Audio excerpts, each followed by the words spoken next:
Welcome to Embracing Continuous Behaviour Change for Anger Management, the podcast that helps you to calm your emotions and communicate effectively. I'm your host, Claire Bradley, the Anger Management Coach.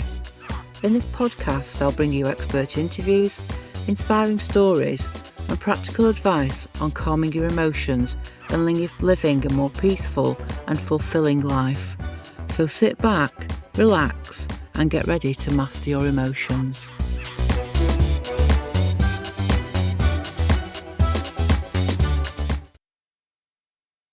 So, good afternoon, everybody, and welcome to another episode of Control the Flame. I'm Claire Bradley, and joining me today is our lovely guest, David Oliver. Thank you so much for joining us, David. Thank you. Yeah. So David has come to speak to us today to talk about his experience of overcoming and becoming resilient after the sudden passing of his mum.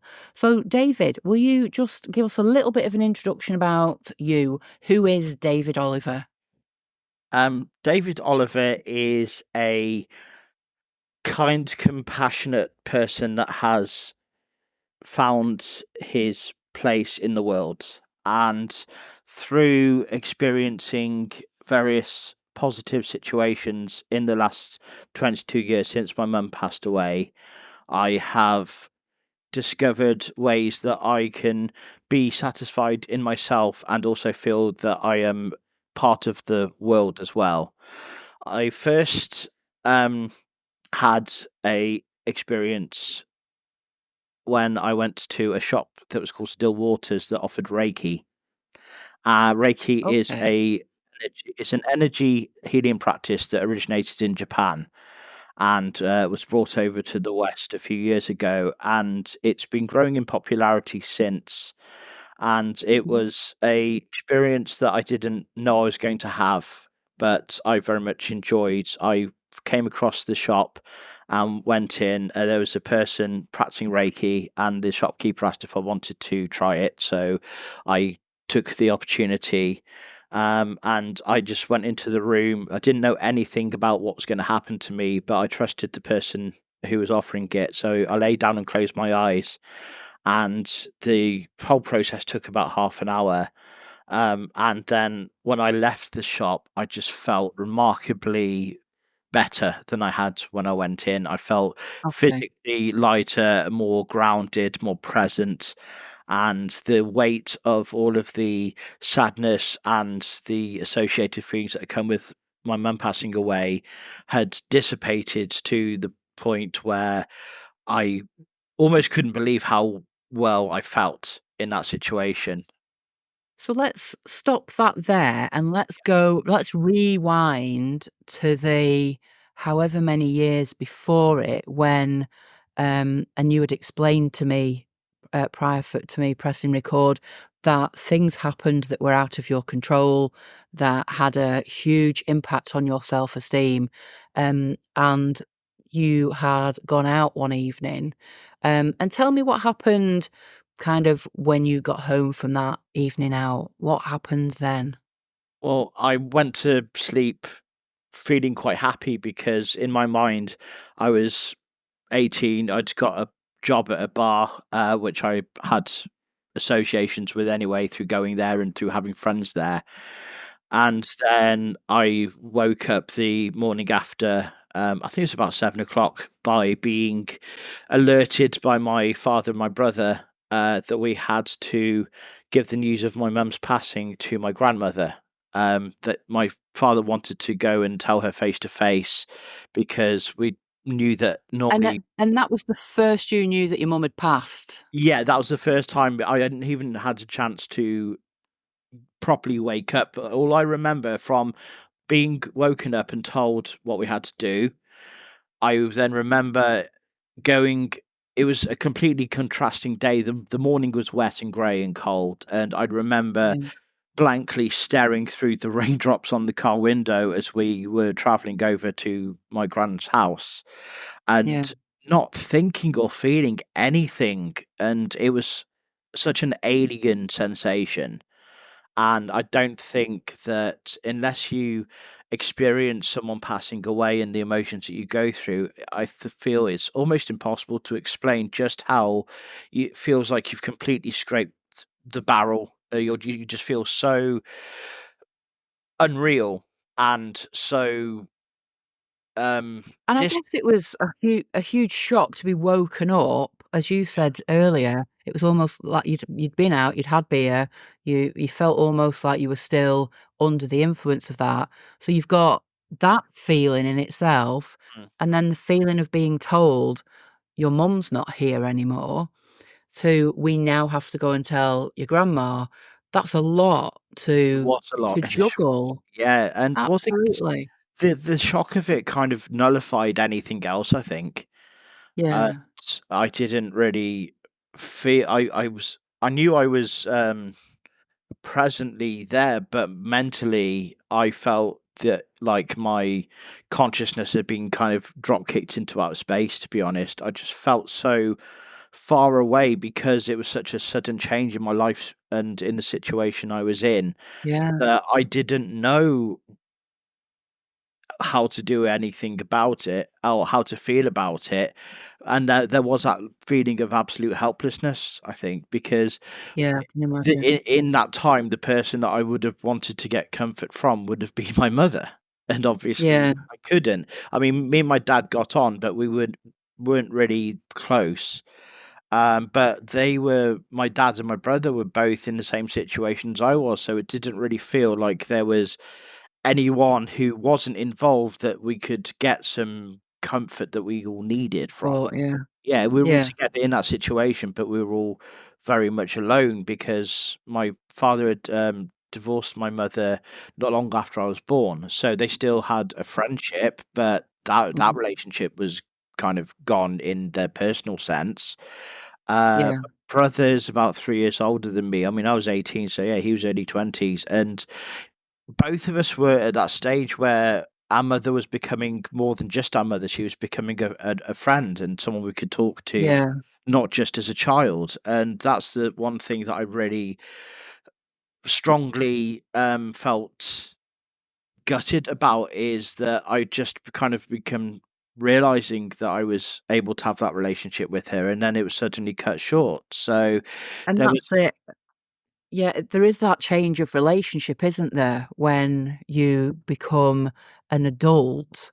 Um, and I'm only speaking this from I have a son who's 22, and that's changed our relationship because we now do things together, and it's more of that friendship, as you've just said, rather than a maternal. There is still obviously that there, but we have a friendship, and it's lovely.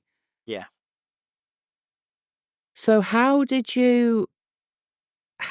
that impact you from having to tell your grandma to then moving forward in life?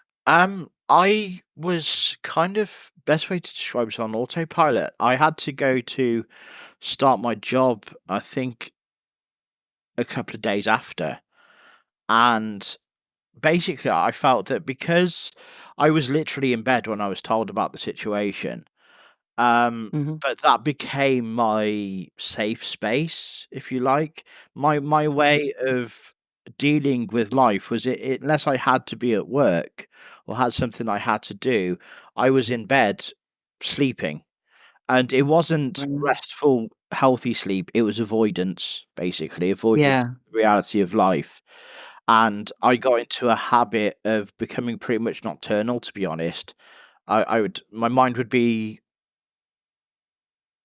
anxious and upset, so I found it difficult to sleep. And then when I would fall asleep, it would be kind of like twilight hours, and yeah, then I would find myself waking up in late afternoon, probably like sometimes mhm, 4 or 5 o'clock in the evening, and that was my start of my day, and I'd be starving because I'd been sleeping for so long. I didn't want yeah, to eat because had I think it's the fight or flight kind of situation going on. I had so much adrenaline that I felt sick, but I didn't want to eat. Yeah. But I was wired on that adrenaline and overtired, but somehow I just managed to keep going. I didn't want to not live, but I didn't have any understanding of how I could live and what I should be doing. Um, And did you get any help from any medical professionals? no, I didn't. I didn't really have anyone offer it to me, and I wasn't Yeah, really aware of I didn't know anybody that had been in any similar situations or through depression that were right on any kind of medication or having any counselling.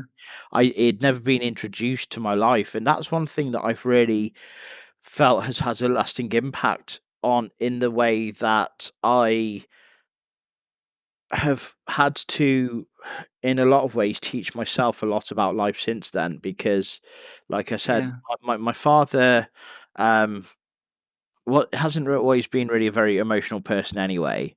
We've Mhm. got on practically, but him and my brother have more of a close relationship than me and him do.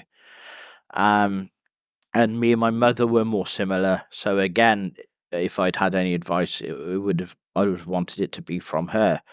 But Yeah, I didn't really have anybody kind of being a late teenager.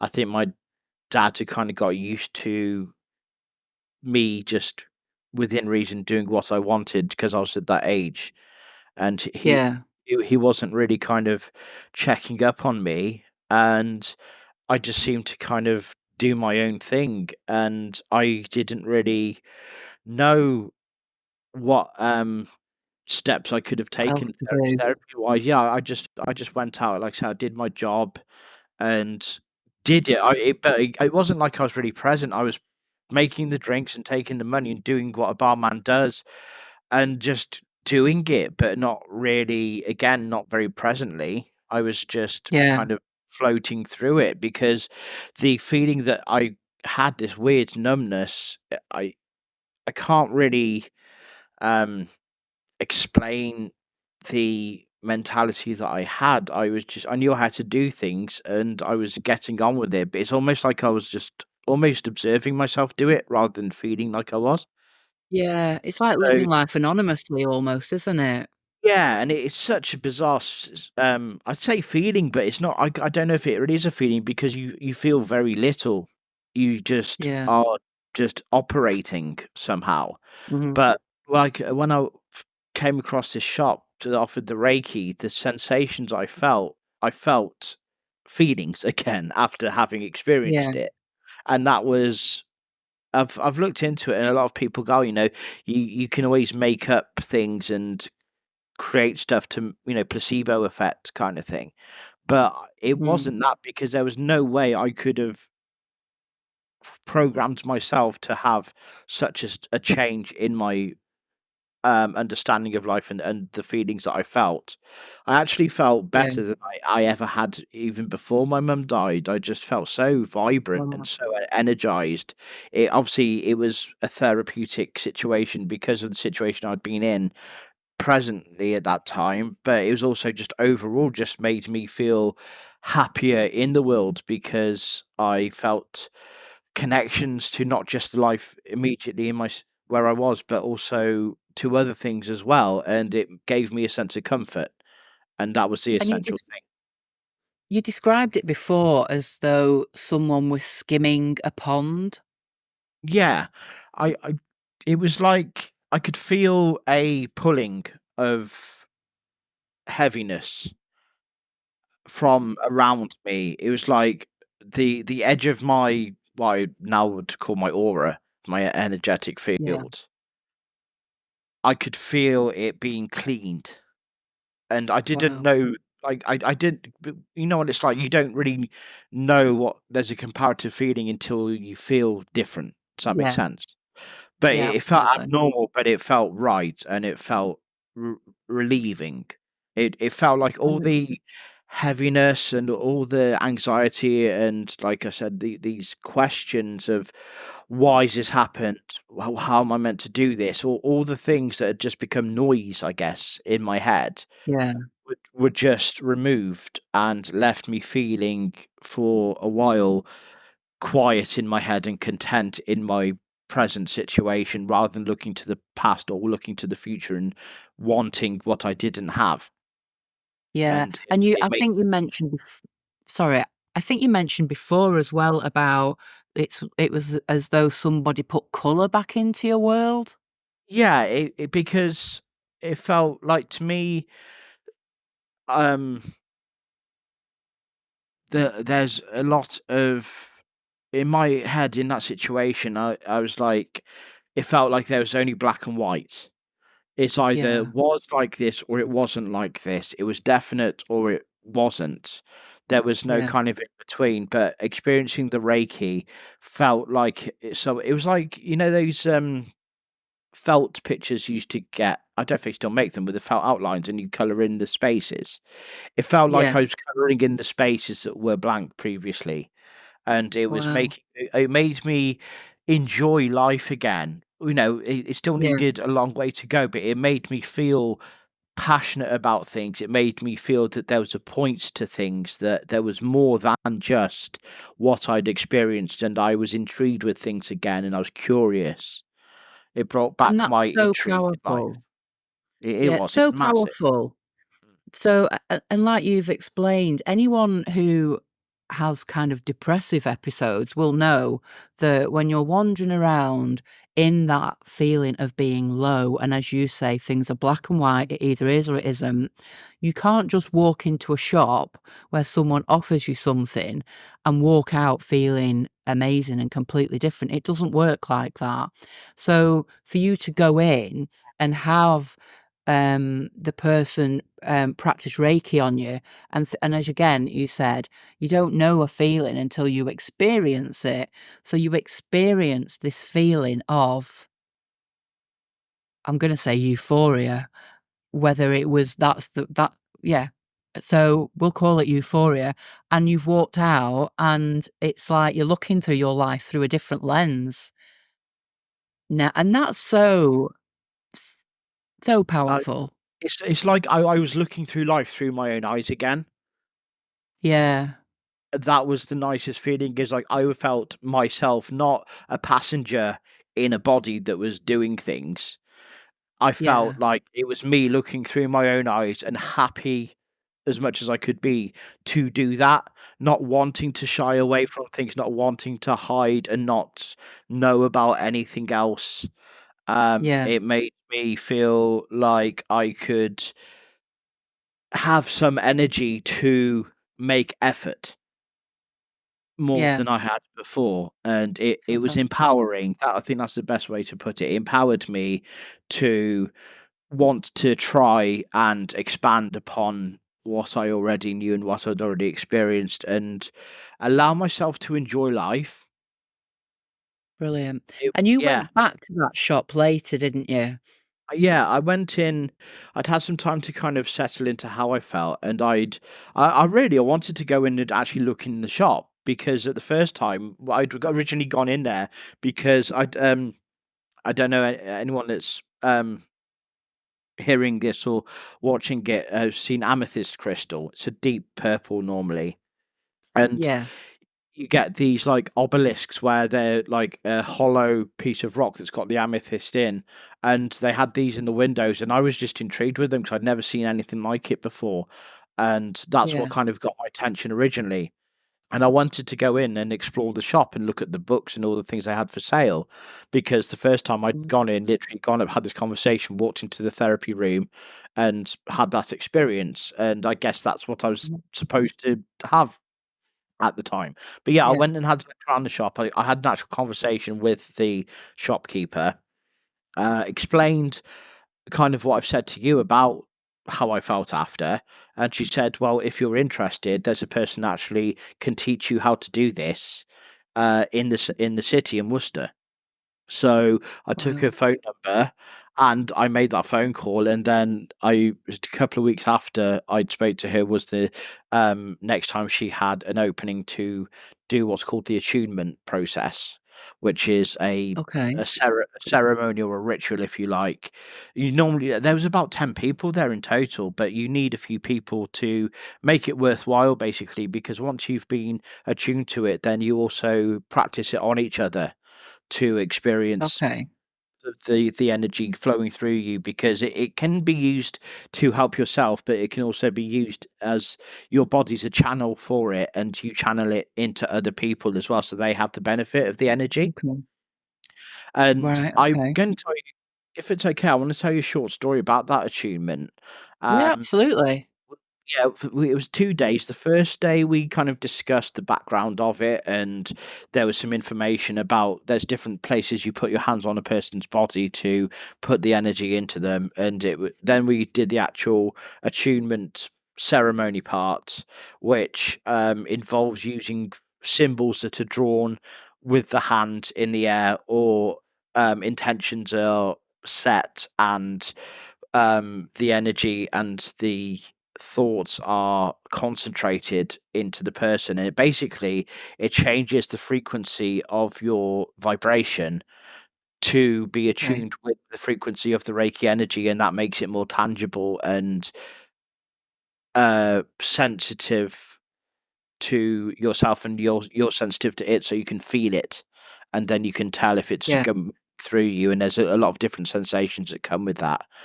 And then we went home Okay. to rest, and then the second day we came back in, and had the opportunity to partner up with someone else and practice it on each other. And Mhm. there was a lady that I hadn't spoke to for the whole weekend, but I became the partner who I was working with her, and I felt my hands. I was going to go through the formulaic way where you start at the top of the head and work your way down the body, but my hands literally Okay. kept getting pulled, like there was something moving them to them above her shoulders.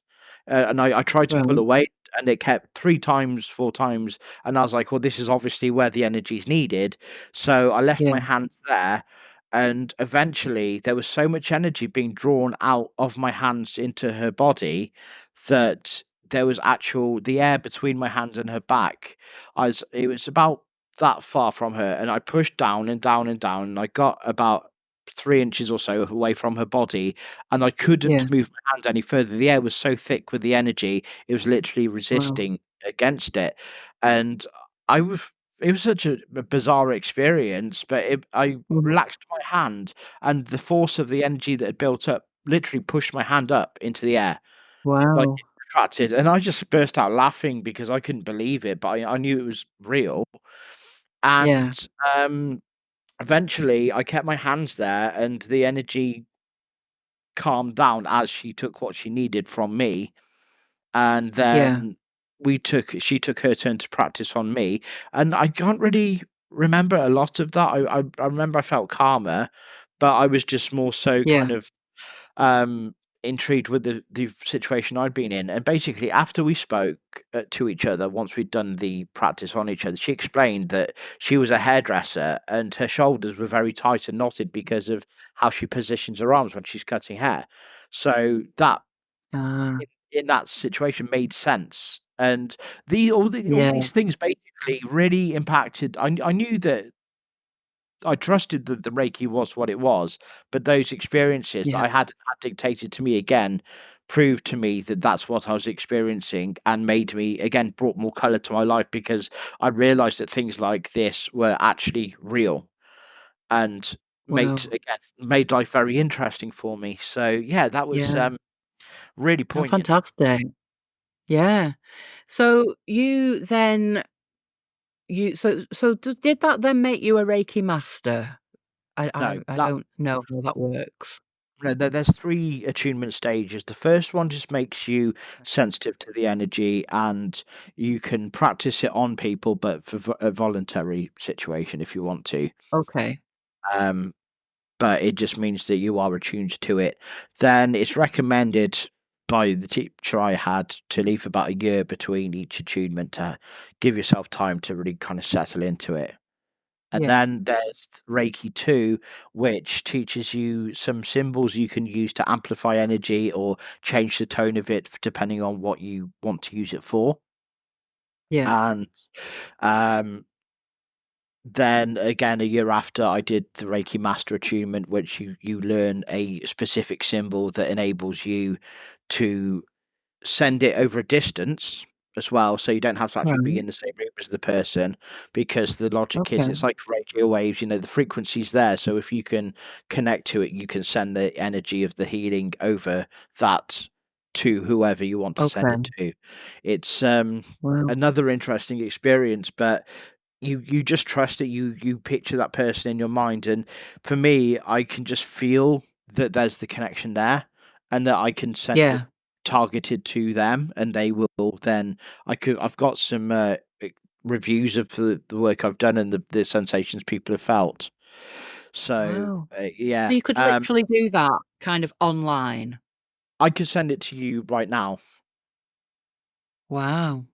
if I wanted That's a to. whole new I conversation, isn't it? Yeah, yeah, it is definitely. But the thing is, I'm very, there's a lot of other things I've done as well, and this Yeah. isn't just, but this was really the catalyst, I believe, to me, like I said, becoming a person who, because at the time I enjoyed it, but it also it made me different again to Yeah. what I thought was normal life. It was a good Mhm. experience, but it was an alternative point of view, which in the grand scheme of things was abnormal, really.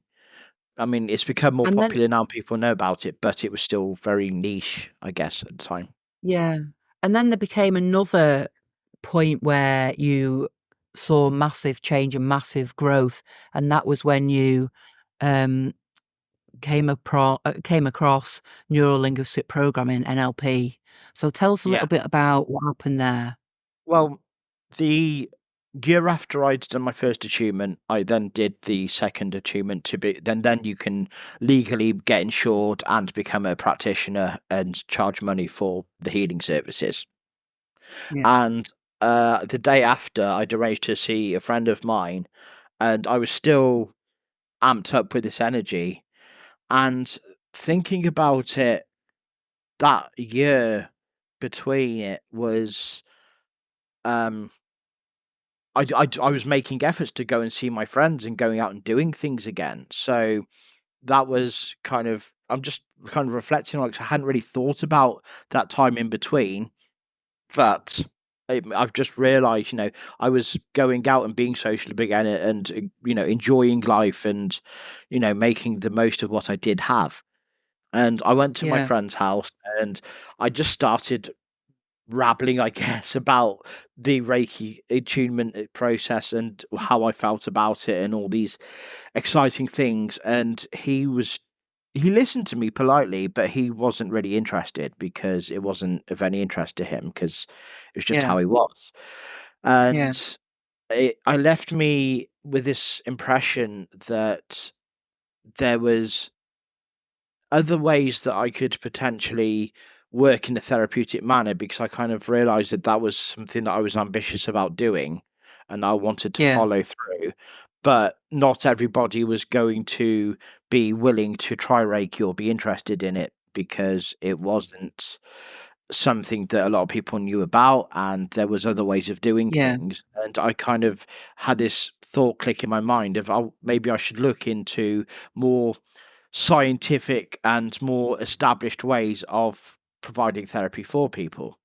So I looked Yeah. into various ways to become a counselor and different ways of educating myself to get a qualification and do something that I would be able to work with.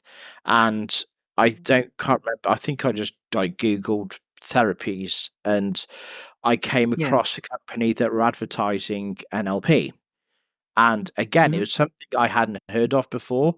But I read their website was a really nice green color, and I think for yourself and anybody else that knows about NLP, a lot of it is Yeah. about presenting things in an attractive way to get people to be wanting to use it, I guess.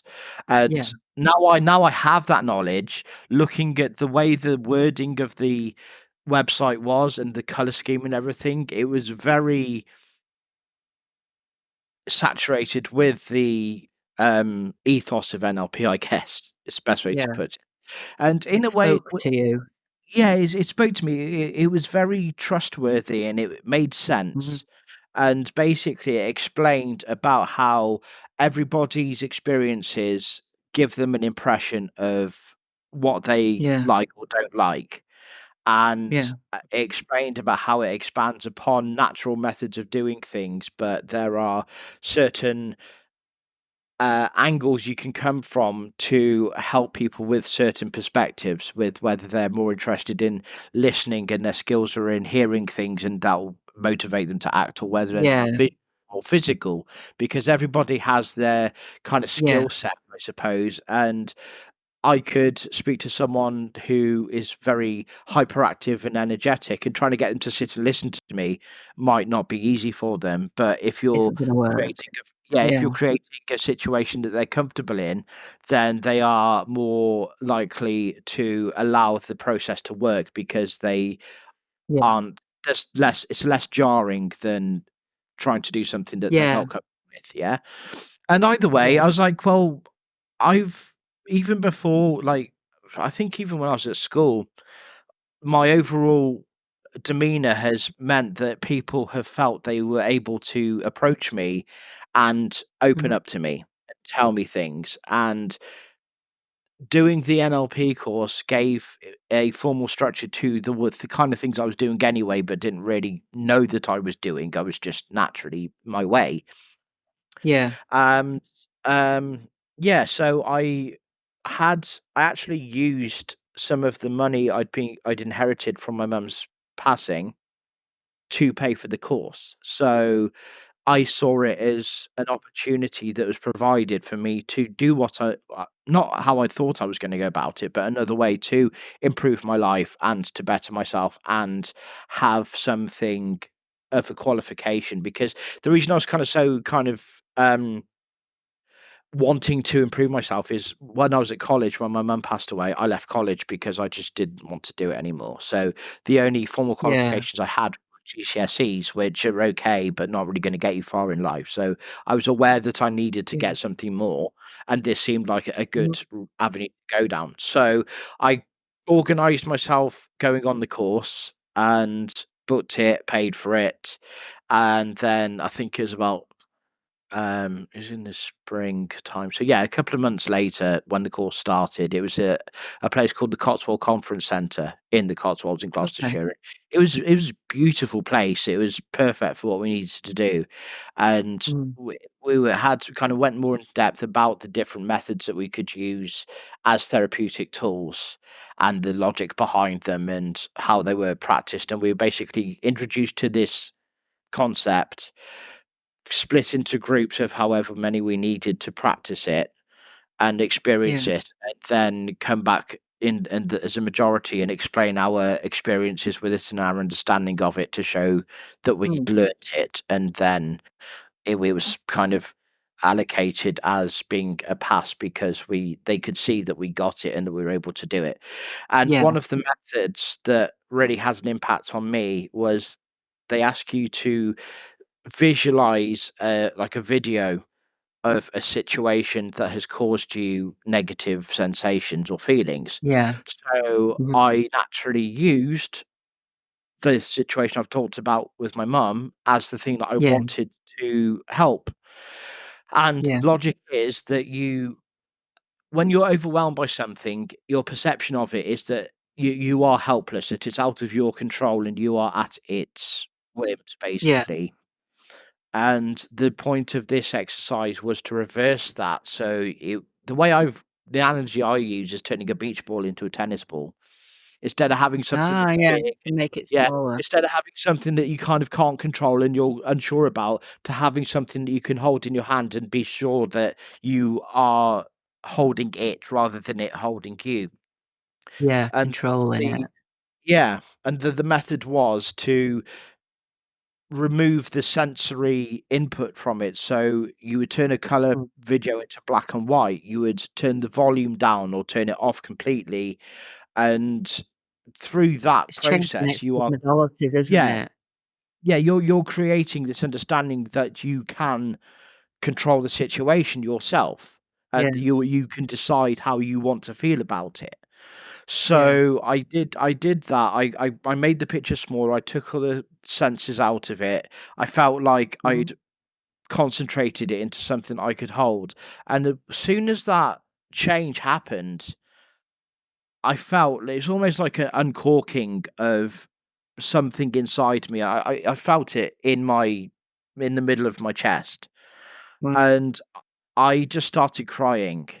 And I cried and I cried and I cried and I went and had a sit down for, yeah, I think it was about a good 10 minutes, and just all of these tears and all of these feelings of frustration and all the negativity in the morning, I guess, from my mum passing just poured out. And then Yeah. once I'd got to the point where I'd exhausted it basically and Mm. kind of gathered my thoughts again and had some time to really process it, because I felt it was bringing the subconscious to the conscious, and when you do Yeah. that, then you're able to understand how you feel about it, and then you can work on it. Yeah. So I then had this revelation. I was like, well, that's what I needed to do. I needed to really focus on it instead of wanting to hide away from it or wanting to sleep. So I'm not thinking about it. I really needed to be brave enough to, I had the help of that situation creating that point, but I needed to do it for myself, I guess, and I did. Yeah. And it gave me the therapeutic sensation of the practice, and it helped me understand the And NLP is so NLP. amazing at doing that. Mm, Because you can coach yourself using NLP, as you yeah, say, it it just is a change in outlook. I'm an NLP practitioner, and I find it so helpful. It's absolutely has changed how I am. So and I wouldn't sing about it if I didn't believe in it. So looking at where you are now, so yeah, you're just about to start a job as a clinical support worker, but there's also something much more exciting coming up, and that is you are going to start your own therapy room in a clinic. Am I right? yeah. It's a place called the Tranquil Spa. So they offer aesthetic things, massages, hair, makeup, and all those different Yeah, kinds of things. And I approached them a while ago because I moved to the area last October, and I knew this bar existed, but I never really investigated it. But I thought, well, yeah, uh, maybe in previous years, I might not have thought it would be an option because with alternative therapies, they were still very alternative. But I was thinking yeah, over the last few years, especially the last 3, 4 years, where people have, we had the whole isolation because of COVID and all that time on our yeah. hands. I don't know if you're aware or if you've looked into it, but there's a lot more people are having an interest in spiritual experiences now, or natural methods Okay, to make themselves feel better, because I think a lot of people have had that interesting. time to.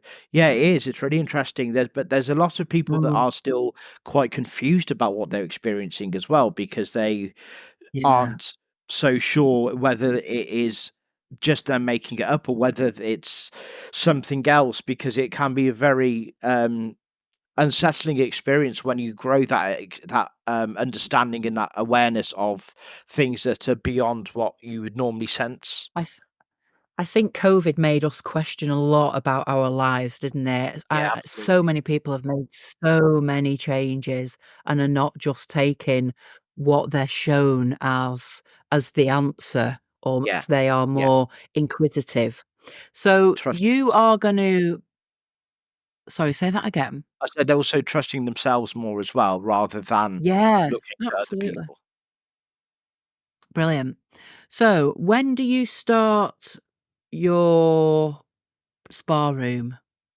Well, I'm going to start putting things together this weekend. I'm the job that I'm working. I do 3 12-hour days a week, So Okay. I did Tuesday and Wednesday. I've got today off. I'm working tomorrow, and then I've got Friday, Saturday, Sunday, and Monday until I have to be back in work. Yeah. So after I spoke to you, I'm Okay. going to go through my roster, because that's what I was waiting to have available to me, was when I was actually going to be working regularly, because as I've been kind of a trainee at the moment, it's been Yeah. kind of fitting me where I can be working with other people to kind of Yeah. learn on the job. But after the 2nd of September, which is not Mhm. far away, I will have done all of my training, and then I will be fully Fantastic. fledged independent worker. Yeah. So Congratulations. thank you. So yeah, basically I need to kind of weigh up when I need to just rest and when I can actually go and do other things, because my body's getting used to it. I've lost quite a lot of weight in the last 3 weeks. I've gone down a t-shirt size, so I'm seeing that's a good Wow. thing, 'cause like, I'm on my feet, like I said, 12 hours a day pretty much for the time Yeah. I'm working. But I need to also make sure that I don't try and overdo it and end up exhausted. I mean, with Reiki, it's Yeah. quite calm because you're literally just stood there doing the energy work, and as you pass the energy through you, you're also receiving it yourself, so you get the therapeutic benefit of the energy you're working with, Brilliant. which is Wow. lovely. So yeah, I need to. I'm going to go through my roster, look at the dates I've got off, work out when I want to be busy, and Yeah. then I need to speak to the manager of the spa and tell them when I want to advertise that I'm available. And Brilliant. they've been really kind. They've got a person who's been putting together posts for the spa with my details on it, so I kind of need Brilliant. to inform them of when I want to let people know, and hopefully open the bookings up and have people coming in and having my therapeutic services. Wow. So yeah, and one So of the other managers, sorry, I was going to say, one of the other managers of the spa also wants to learn it, and a couple of mhm. people that I work with in the hospital are also interested in learning it as well. So that's Fantastic. one thing that I want to put together, is when we've all got the time together, I can actually Yeah. treat people to start their journey on it as well. Excellent. So yeah, Wow, it's looking fantastic. good. Right, well, we will put a link, um, through to how people can work with you in the description of the podcast, so people can reach out to you, should they wish to do so.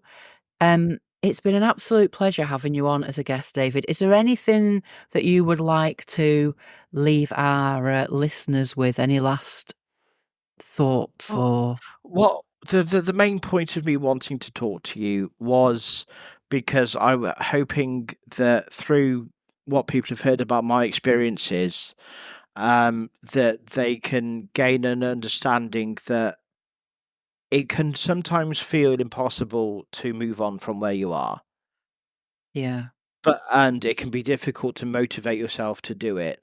But unless there is a practicality that's stopping you doing it, whether you physically can't do it, or whether there's somebody maybe emotionally stopping you for whatever reason, mhm, if you are free to do, relatively free to do what you want to do, yeah, then try and begin with just telling yourself that you are allowed to do it. Because if you yeah, tell yourself you can't, you will, we mostly believe ourselves and we trust ourselves and our yeah, thoughts. absolutely. And Yeah, sometimes that can be a double-edged sword. Sometimes it can be great because you feel motivated to do things. Other times you can be your own worst enemy and convince yourself that you're yeah, not able to do something or you shouldn't do something. But yeah, unless you're doing any harm to yourself or anyone else, there's no reason why you can't do anything that's perfectly ethical, legal, and yeah, reasonable to do. And that's the lesson that I've learned, is I told myself a lot of things that stopped me moving forwards because I was scared and because I felt that I was worried that, well, if I try and I don't succeed. But I got to the point, not where I was belligerent, but I stopped worrying about that. And if you can just get to that point, yeah, then you unleash a lot of things and realize your own full potential, and you can move forward from things, and you can end up in a much better situation. I've My mentality now, I would never have been able to imagine I could get anywhere near as content and happy as I am now a few years ago. brilliant. But here I am, and here I am talking about it. So Fantastic. anyone that's listening that might want to have the opportunity and may have looked at linking on to be on this podcast, all I can say is just do it. Just fill in that form, fill that information out, put yourself in that situation. And then once you've done it and you have that experience, that's something that is now part of your life. And once you've Yeah, done it, then you know it's safe and you know it's good, and then you can do the next thing and the next thing. So yeah, just try not to get in brilliant. your own way if you can. Thank you so much, David. And I will pop the links into the description of the podcast. Thank you all for listening. I hope you've sought some, I don't know what I'm trying to say, or you've gained some knowledge. That's what I'm trying to say from David's words and the way that he has healed. Thank you once again, David. Thank you. Thank you for listening.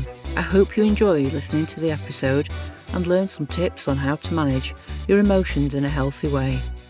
If you've been affected by anything in the podcast, or if you want to share your feedback or questions, please email claire@angermanagementcoach.co.uk. Thank you for listening, and do remember, you have the power to calm your emotions and communicate effectively.